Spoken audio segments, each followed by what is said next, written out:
Mismong si pambansang kamao Manny Pacquiao na ang bumati sa makasaysayang panalo ni Alex Ayala sa Mubadala DC Open.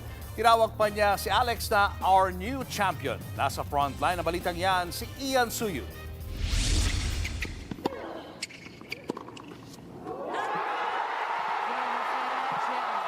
It's Ayala's magic. Buong bansa ang nagdiwang sa historic win ni Pinay tennis sensation Alex Ayala sa Mubadala DC Open. Nangunguna sa mga bumati kay Alex si pambansang kamao Manny Pacquiao. Napahanga si Pacquiao sa fighting spirit ng Pinay na bumangon kahit natalo sa first set. Sabi pa ni Pacquiao, yan ang puso ng Pilipino. Ang kaibigan naman ni Alex at Olympic pole vaulter na si EJ Obiena, kumpiyansa raw na mananalo ang Pinay tennis star.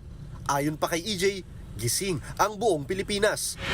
Binati rin si Alex ng pinakaunang Pinay Olympic gold medalist na si Heidelin Diaz. Binati rin siya ni Philippine volleyball phenom Alyssa Valdez. Ayon naman kay Spanish tennis legend at isa sa mga mentor ni Alex na si Rafael Nadal, well-deserved ang kampyonato dahil sa hard work ng Pinay. Binati rin ni Nadal ang buong Pilipinas at Rafa Nadal Academy sa pagkakapanalo ni Alex. Sa Rafa Nadal Academy nag-train si Alex bago siya gumawa ng pangalan sa professional tennis.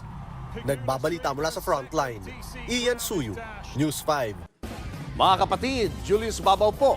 Para sa komprehensibo at makabuluhang balitaan at talakayan, mag-follow at mag-subscribe na sa social media pages ng News 5.